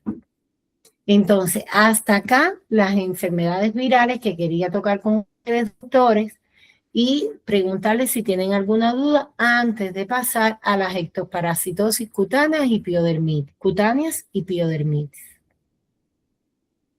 ¿Alguna duda? Continuamos entonces. El otro tema, la segunda parte de la clase que hoy no corresponde, es la de ectoparasitosis cutánea y la de piodermitis. Bueno, ¿quién no ha tenido un paciente con sarna? A veces tú dices, ay, la sarna, eso es una bobería, voy a tratar. A veces no sabemos tratarla adecuadamente y tenemos que entrenarnos. Por ejemplo, la escabiosis, como concepto, es una ectoparasitosis determinada por el Sarcósteres scabiei, que sabemos que es una enfermedad caracterizada por un polimorfismo lesional, es decir, lo mismo vamos a encontrar cuando hablamos del término polimorfismo lesional, es que vamos a encontrar varias lesiones, como por ejemplo, pápulas, eritemas, costras, escoriaciones, nódulos, vesículas. Toda esta arsenal de lesiones la podemos encontrar en la escabiosis. Aquí ven la imagen de un Sarcóster scabiei. Aquí hay algo muy característico que el paciente te va a decir que el prurito es generalmente nocturno, que ahí es donde más le pica la piel. ¿Y se han preguntado en alguna ocasión por qué pica más de noche? Ah, pues entonces, ¿qué pasa? Que la hembra está labrando el surco, llega el macho, copulan y después de la cópula se mantiene la hembra se mantiene viva y el macho muere. ¿Pero por qué pica? Porque en la noche es que este parásito va labrando el surco. Se encuentra con el macho, copulan, muere el macho, es decir que aquí las mujeres seguimos siendo fuertes y el grado de infestación continúa. Y el nombre científico es Sarcósteres scabiei, variedad hominis, con un periodo de incubación variable. El periodo de incubación es 30 días. Y la reinfección en 24 horas, pero reinfección en 24 horas en ese paciente que ya se infectó con escabiosis, es decir, ese paciente que ya llegó a mí, yo lo traté, pero no traté a la pareja, no hice nada. Ese paciente en 24 horas ya va a estar reinfectado y su pareja está en un periodo de incubación. Estos elementos son importantes a la hora de poner el tratamiento porque el cuadro clínico de la escabiosis depende del parásito y de su modo de vida. Del parásito, ¿por qué? Porque él abre un surco o galería. De la localización típica de las lesiones, el prurito nocturno y la alta contagiosidad. Esto es una enfermedad muy contagiosa, con un prurito nocturno y con una localización típica como por ejemplo mamas, abdomen, glúteos, borde axilar anterior y posterior, espacios interdigitales también. Y en el hombre, una lesión muy característica es la aparición de lesiones en los genitales. El hombre le va a decir, ay, cómo me pican los genitales, y usted tiene que revisar los genitales. Entonces, cuando ven las bolsas escrotales, van a ver nódulos, que es la forma característica que se presenta así en hombre. La localización en hombres, la más frecuente, es la genital. Ahora miren el surco o galería, pone los huevitos, la imbraácaro. Localización típica de las lesiones, borde antecubital, espacios interdigitales. Cuando vean lesiones acá en el borde antecubital, bueno, puede ser una escabiosis. Abdomen inferior, entre los dedos. Estas lesiones se pueden diseminar porque el paciente no fue diagnosticado y siguió, y si tú no le pones un escabicida, el paciente no va a mejorar. Entonces, las manifestaciones clínicas, prurito nocturno y alta contagiosidad. Ahora, en los elementos a tener en cuenta en cuanto a la interacción huésped-parásito, explica el polimorfismo lesional de la enfermedad. Y todas estas lesiones que mencioné anteriormente las podemos encontrar en la escabiosis. Ahora, hay una forma común o habitual. Hay una forma del mínimo o limpio, es decir, pocas lesiones aquí y pocas lesiones acá. ¿Por qué? Porque la persona es limpia. Y la sarna noruega, que es la mayor, la que se presenta con mayor infestación, mayor número de lesiones en forma de una costra, miren la planta del pie en el lactante, cómo se presenta, esa es la sarna noruega. Sarna noruega. Y miren las imágenes posteriores al tratamiento. Esta es la forma nodular. Ya le había comentado que en el pene se presentan con nódulos que da la forma nodular de la escabiosis. El diagnóstico, cuadro clínico, es tan evidente. Se puede hacer una búsqueda de ácaro y se manda a microbiología para estar seguro. Y si no llegamos al diagnóstico, no tenemos, el paciente no me mejora, pero clínicamente lo sigo pensando, hago el raspado y tampoco me llega nada, bueno, pues hago una biopsia de piel. Es otro elemento a tener en cuenta. Aquí les traje algunos diagnósticos diferenciales para que puedan estudiárselos y profundizar y por qué realmente pueden parecerse a la escabiosis.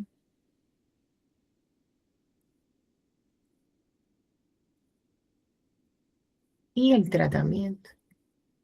El tratamiento de las complicaciones, preventivo y medidas generales. Yo le tengo que decir a estos pacientes, cambia la ropa de uso personal y de cama diariamente. Y si no la va a lavar y solear, pues entonces coge una funda negra y todo, métalo en la funda negra hasta que pueda lavar. Las medidas generales, eso es importante, extremar las medidas higiénicas, baño diario. ¿Qué podemos utilizar? Este paciente, la ivermectina. La ivermectina, tabletas de 6 miligramos, pueden dar una tableta hoy y otra tableta de 6 miligramos dentro de 7 días. Si el que tiene escabiosis es un niño, pueden usar el Ivermin en gotas, que se calcula una gota por kilo de peso. También se da una dosis hoy y a los 7 días repito la dosis. Aplico, tengo que tratar siempre la piel según su estado. Si el paciente tiene muchas lesiones, yo primero tengo que ponerle baños y fomento y el uso de cremas esteroideas para desinflamar la piel y mejorar el estado de la piel. El uso de antihistamínicos, la ivermectina bioral, y cuando ya se me mejore esa piel, yo puedo tratar con permetrina en crema, del cuello hacia abajo, previo baño jabonoso, a las 8 de la noche, y repito esta rutina 7 días después. Pero hay algo que tiene que quedar claro en este tratamiento, y es que todos los conviventes lo tienen que hacer. ¿Por qué? Porque el periodo de incubación de la escabiosis es 30 días y el paciente se te va a reinfectar en 24 horas. Entonces, si no explicamos todo esto, no hacemos nada. Nada.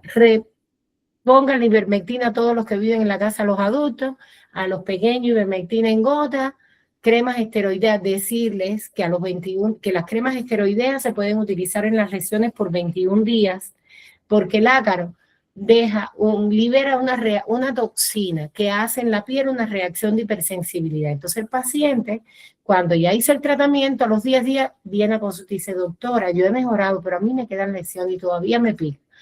Pues ustedes le van a decir, es normal que puede pasar, va a continuar con los baños y las cremas esteroideas por 21 días. ¿Para qué? Para disminuir, se crea como una dermatitis producto de esta toxina que libera el ácaro.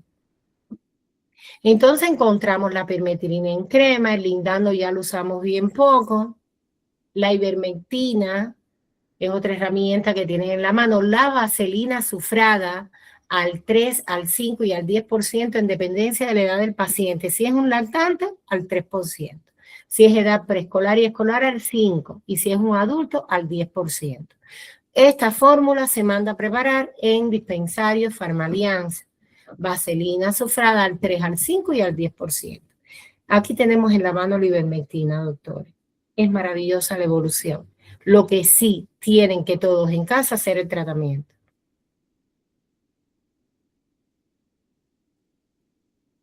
El benzoato de bencilo acá en Ecuador yo no lo he visto, pero sí yo he tratado escabiosis con benzoato de bencilo y se aplica igualito que la vaselina azufrada.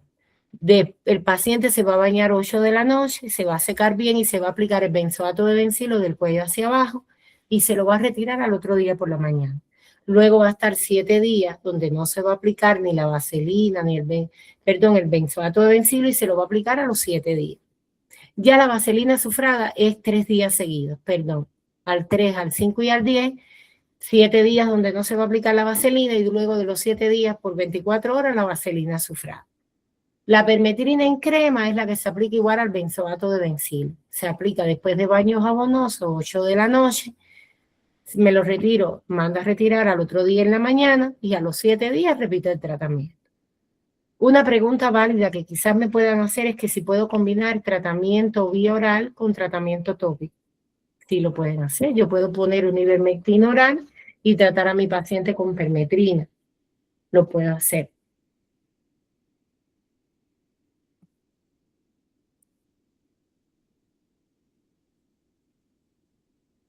Y aquí están las horas por edades que puedo dejar el escabicida en la piel, pero bueno, miren, por experiencia, a las 11 de la noche se lo aplican en el niño y se lo quitan a las 7 de la mañana. Listo. Dígase lactante, los lactantes cogen escabiosis. Dígase niños de edad preescolar o escolar. Las pediculosis también las traje a consideración, que es provocada las variedades clínicas, la capitis, la corporis, la pubis. En el caso de la pediculosis capitis, pediculitis humanis capitis, igual que está en el corporis en cuanto a su etiología, y en el pubis, el tirius pubis. Por ejemplo, la pediculosis capitis se ve así.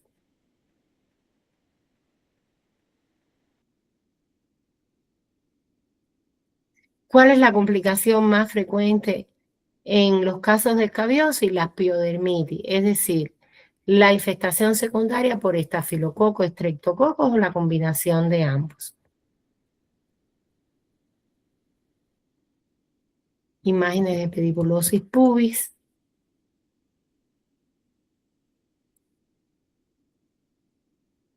Y con esto puedo traer las pediculosis también con la permetrina, con el lindano.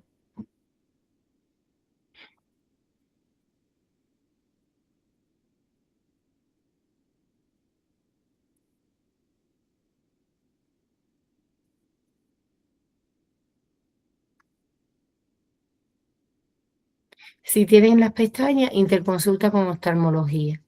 Siempre todo lo que aparezca en cavidad ocular, apóyense igual que pasa en el herpes zóster oftálmico, siempre lleva interconsulta con oftalmología. Entonces, vamos a darle paso a las piodermitis, que etimológicamente pio significa pus, dermo, piel y itis, inflamación. Entonces, se llama piodermitis a todas aquellas enfermedades producidas por microorganismos piógenos que pueden ser estafilos estreptos o la combinación de ambos. En este caso, la piodermitis, etiológicamente, y la clasificación pueden ser primarias. Ya esto es una clasificación más para residentes, pero bueno, yo se las traje, residentes de la especialidad, que pueden ser foliculares o extrafoliculares. Y aquí está el impetigo contagioso y el ectima, el forúnculo tan frecuente en la comunidad, la hidradenitis, la perionicis piógena.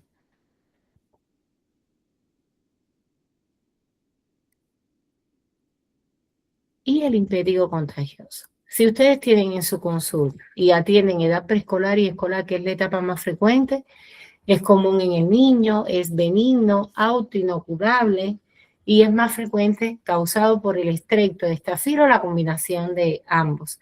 Están las formas clínicas como el impétigo superficial, el impétigo de Manzoni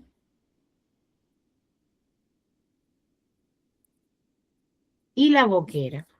Estas son lesiones que se presentan vesiculosas, que se rompen y luego aparece una costra mielicérica del color de la miel y el impétigo ampollar. Ahora, el impétigo superficial es una infección altamente contagiosa producida por el estreptococo del grupo A, que tiene un periodo de ampolla y un periodo de costra. Este periodo de costra es del color de la miel, mielicérico. Mírenlo aquí. Ese es el impétigo superficial. ¿Y cómo voy a tratar al paciente? Bueno, la piosis de Manzoni son pústulas amarillas en las axilas. Cuando vean un paciente con pústulas amarillas a nivel de las axilas, es un tipo de impétigo, que es la piosis de Manzoni. Y la boquera con estas placas irritantes, erosivas, en el ángulo de los labios.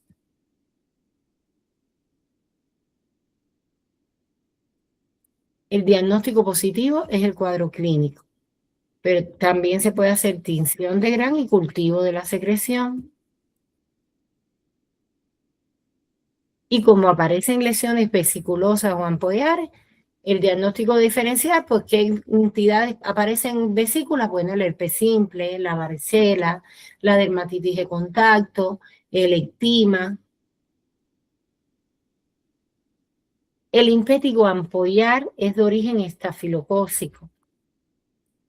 Mírenlo acá, se describe como una lesión grande, ampollosa, que puede presentarse en cualquier parte de la economía, no solo ahí, el impétigo ampollar.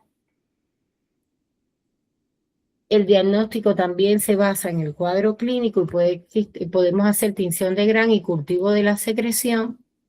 Y los diagnósticos diferenciales está el pénfigo y el penfigoide, que forman parte de las enfermedades ampollares de la piel. Ahora, un diagnóstico diferencial del impétigo ampolloso es la tiña circinada, que es esa lesión en placa concéntrica de doble circunferencia, con ese borde activo, pápulo pustuloso. Y en el tratamiento del impético, primero tenemos que decirle a la mamá, mamá, usted debe extremar las medidas higiénicas en el niño. Si el niño tiene las uñitas largas, hay que cortarse. Lavarle, cambiarle cada 2 días la toalla, las ropas de cama. Y vamos a ponerle fomentos al niño y descostrar las lesiones 2 veces al día, que pueden ser fomentos con sulfato de cobre o permanganato de potasio. También con la manzanilla, con agua con violeta. Por ejemplo, ¿cómo pueden preparar el agua con violeta? Bueno, 1 litro de agua hervida, pueden añadirle de 20 a 30 gotas de violeta. Es muy efectivo en el impético, los fomentos de agua con violeta. ¿Qué cremas tópicas pueden utilizar? La mupirocina, neomicina, gentamicina, triple antibiótico, el cloranfenicol, muy bueno. Y por supuesto, a este tratamiento tópico hay que asociarle un tratamiento sistémico. Por ejemplo, el tratamiento de lesión, la penicilina, que en el niño se calcula de 50 a 100 miligramos por kilo, perdón, de 25 a 50 miligramos por kilo. La penicilina la podemos usar, la eritromicina, la dicloxacilina y la cefalexina. En el niño, como ha usado generalmente los niños, que sobre todo aquellos que han tomado pocos antibióticos y usan la cefalexina, divino, porque la cefalexina quizás en el adulto para los estafilococos no es efectiva, por lo menos en mi práctica médica, pero en cambio en los niños sí. Como le da tanto al estafilo como al estrepto, a mí me gusta en la edad preescolar y escolar poner mucho la cefalexina, les va muy bien. Y las medidas generales que mencioné anteriormente. El impético es muy bonito, y es frecuente en consulta, sobre todo no tanto en los climas más fríos, pero por ejemplo Guayaquil, que las temperaturas son más elevadas, se suda más, son factores de riesgo a que aparezcan más estas piodermitis. Ahora, hasta aquí el imperio. Ya tienen las opciones terapéuticas, las dosis, las cremas que pueden utilizar y las medidas higiénicas como orientación en el paciente. Ahora, el ectima es otra entidad que forma parte de la piodermitis, que no es más que un tipo ulcerativo ocasionado por el estreptococo hemolítico que se asemeja al impétigo en su fase inicial, pero asienta más profundamente. Evoluciona por un periodo pustuloso y un periodo úlcero-costroso. Es decir, primero va a empezar una pústula que va a aumentar de tamaño, va a crecer en profundidad y hay un periodo costroso y esta costra es negruzca. Se describe así como, y sobre todo en qué se ven, en campesinos, pacientes que elaboran la tierra, donde sudan, no son higiénicos, hay contacto con tierra y no extreman estas medidas de seguridad para defenderse. El diagnóstico del estima está basado en el cuadro clínico. Cuando vean una úlcera con esa costra negruzca en forma de platillo, siempre pensar en un ectima. Y sobre todo si son pacientes con una higiene deficiente, con trabajadores agrícolas, sobre todo cultivadores de arroz, y también, por supuesto, exámenes bacteriológicos que podemos indicar en el paciente. Y el cuadro clínico, esas dos fases, periodo pustuloso y un periodo úlcero costroso, porque después que se forma la úlcera queda sellada por una costra negruzca, dura, adherente. Y aquí ven la imagen. Siempre cuando en dermatología nos tenemos que valer de la práctica médica de los pacientes y también de imágenes. Hay libros en dermatología que tienen álbum de un caudal numeroso de imágenes que nos ayudan a diagnosticar. Claro, tampoco vamos a pretender que las lesiones del libro lucen no, las detallan de una manera de libro increíble, que a veces en la práctica tenemos que utilizar un poquito de imaginación, pero bueno. Yo tenía una gran profesora que decía que el dermatólogo también tiene que tener gran imaginación porque tiene que acopiarse de varias lesiones, de distribuciones y entidades para llegar a un diagnóstico. Entonces el diagnóstico se basa en el cuadro clínico, los exámenes complementarios, también puedo hacer biopsia de piel, serología y glicemia. ¿Por qué? Porque es muy frecuente encontrarlo en pacientes diabéticos.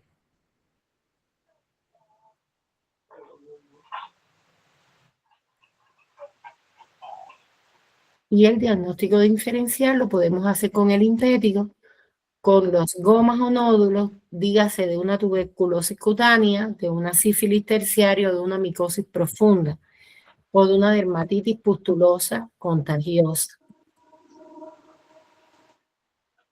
La conducta es la prevención, el reposo, el tratamiento y eliminar la costra con fomentos, con pomadas antibióticas y puedo utilizar la eritromicina y la penicilina rapilenta. La eritromicina por 7 días. El sulfaprim también. Y hasta aquí hemos abarcado varios temas. A veces, yo sé que son muchos temas para una misma clase, pero a veces los traigo a consideración de esta manera para que ustedes se queden con la información quizás en forma de consulta y puedan recordar las entidades más frecuentes. Hasta aquí, ¿alguna duda, doctores, que hayan presentado en el contenido de hoy?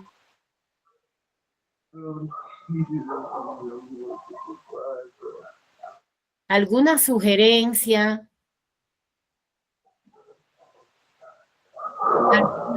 ¿Alguna experiencia que quieran compartir? Hay un micrófono abierto. ¿Alguna sugerencia que quieran compartir? ¿Alguna sugerencia, no, perdón, alguna experiencia desde su práctica médica que quieran compartir con el auditorio? Siempre les digo cuando termine cada clase, hay que estudiar diario. Y si estamos en el diplomado de dermatología, hay que aprovecharlo en toda su extensión para que puedan recordar todos estos contenidos que una vez ya ustedes se leyeron, porque estoy convencida que estas patologías frecuentes ustedes las vieron en su carrera. Yo me despido de ustedes, les deseo linda noche, les agradezco por la atención prestada y ya la próxima conferencia si van a estar presentes otros profesores. Cualquier duda, la conferencia se les va a subir en el departamento académico, va a subir la conferencia al grupo.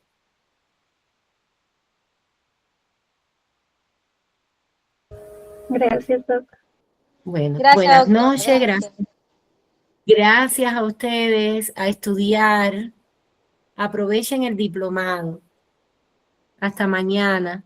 Saludos al departamento académico de Prometeo, hasta mañana. Gracias, Doc, hasta mañana.